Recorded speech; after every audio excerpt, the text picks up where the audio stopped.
안녕하세요. 입시보살 김동현입니다. 수능 시험이 끝났습니다. 수능 보시느라 정말 고생 많이 하셨고 진심으로 좋은 결과 있기를 바라겠습니다. 수능 시험 보면서 엄청 조마조마한 친구들도 있었을 테고 또 편안한 마음으로 본 친구도 있었을 것 같아요. 이게 정말 개인차가 너무 커서 뭐라고 얘기를 할 수는 없는데 우선 시험이 끝났기 때문에 홀가분한 마음도 들겠지만 내일부터 뭘 해야 될지 모르는 경우가 되게 많습니다. 그래서 오늘은 제가 한번 준비를 해봤습니다. 수능 끝나고 나서 수능 성적표 나오기 전까지 뭘 해야 할지 잊지 말고 꼭 해야 되는 것들 한번 말씀드려 보겠습니다.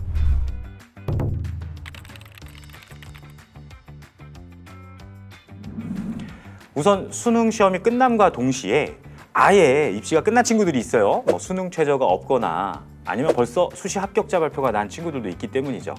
하지만 수능 최저가 있고 거기에다가 아직 대학별고사가 치러지지 않았다라고 하는 학생들은 정말 중요한 시기입니다. 그래서 그냥 마음 놓고 자유를 만끽하는 것도 좋겠지만 그것보다 잊지 말아야 될 것 바로 첫 번째가 가채점입니다.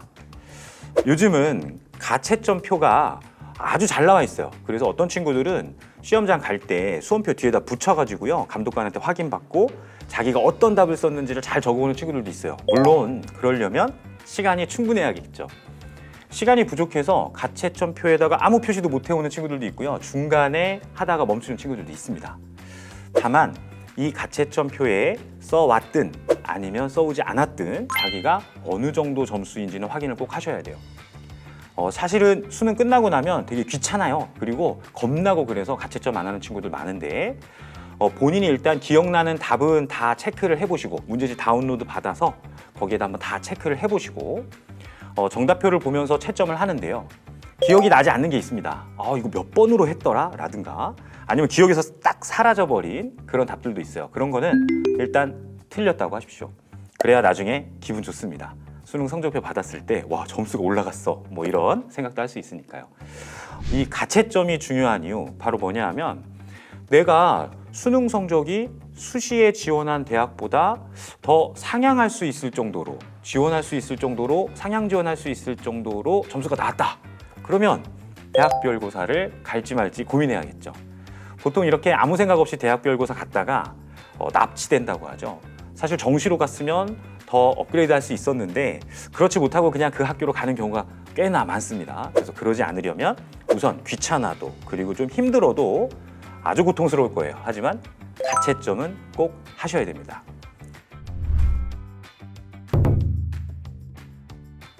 자, 이렇게 가채점을 하고 났더니 논술이나 면접이나 실기에 올인해야 된다. 이게 무슨 말이냐면 생각보다 최저는 맞췄는데 학교를 업그레이드 하기는 어려운 점수가 나올 것 같다 라고 한다면 이제 대학별고사에 올인하셔야 되죠. 요즘에 대학별고사는 우선 면접이 있을 거고요. 또 논술 보는 학생들도 있을 것이고 그 다음에 실기 보는 학생들도 있을 거예요. 우선 면접 얘기부터 한번 해보도록 하겠습니다. 우리 면접 대비 어떻게 하느냐 여기저기서 말이 많습니다. 그런데 이건 꼭 기억하셔야 돼요.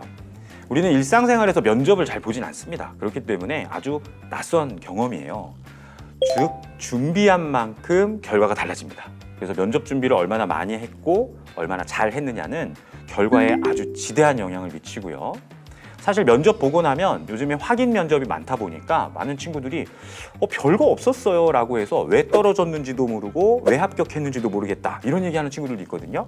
하지만 그 친구들의 면접 장면을 직접 보면 왜 떨어졌는지가 확실합니다. 그래서요 우선은 면접 대비를 하기 전에 우선 꼭 기억해야 될 것 첫 번째가 첫인상이 상당히 중요해요. 왜냐하면 면접은 사람과 사람이 만나서 평가를 하는 거기 때문에 아무래도 첫인상에서 믿음이나 신뢰를 주는 것 아주 중요합니다. 사실 수능 끝나면 막 염색도 하고 싶고 옷도 참 자유롭게 입고 싶고 할 텐데 우선은 면접에서 내가 어떤 인상으로 비춰질까를 생각해 보시면서 내가 평소에 하고 싶었던 것 이런 것들은 좀 면접 이후로 미뤄두는 것도 중요할 것 같아요. 아주 멋질 필요는 없고요. 깔끔하고 좀 단정하면 오히려 더 좋을 것 같다라는 생각이 듭니다. 자, 그럼 이제 본격적으로 면접 준비를 할 때는 어떻게 해야 되느냐? 요즘 학교별로 기출문제나 예상문제를 정말 많이 오픈하고 있어요. 그래서 실제로는 그 예상문제를 그대로 물어보는 경우도 많이 있습니다. 홈페이지에 들어가셔서 자기가 지원한 학교의 예상문제, 기출문제 최대한 많이 확보하십시오. 작년 것도 확보해 보시고 가능하면 재작년 것도 막 서칭해 보시면 좋을 것 같습니다.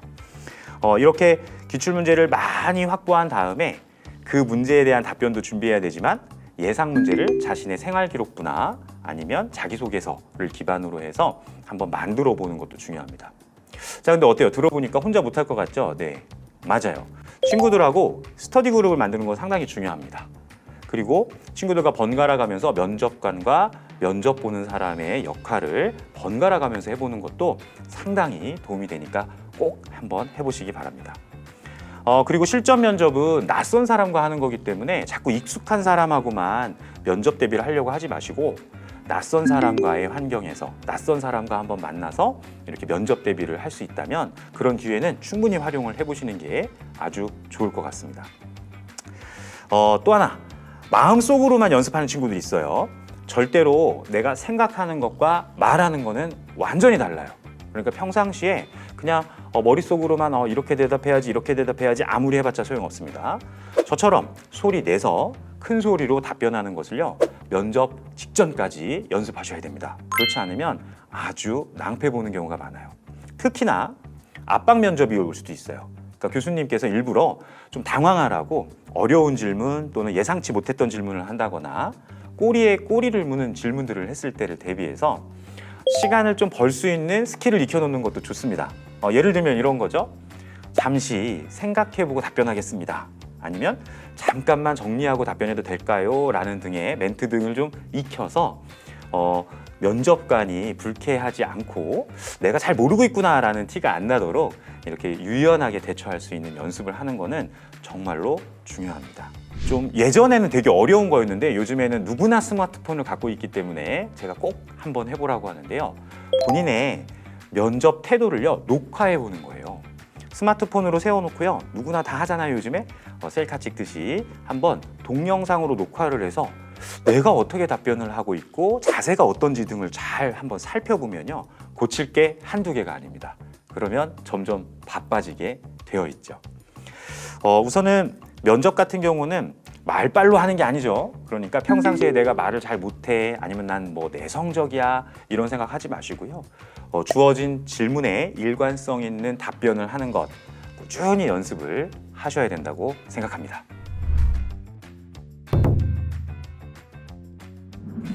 네, 수능이 끝나고 나서 우리가 가채점부터 시작을 해서 또 대학별고사 준비까지 어떻게 해야 될까라는 거 간단하게 말씀을 드렸는데요.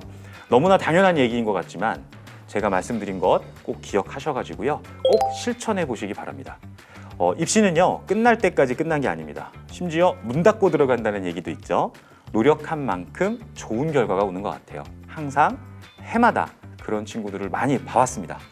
여러분도 때를 놓치지 마시고 조금 귀찮더라도 열심히 노력해 주시면 좋은 결과가 있을 거라고 생각합니다.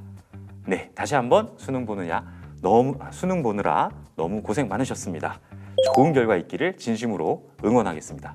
감사합니다.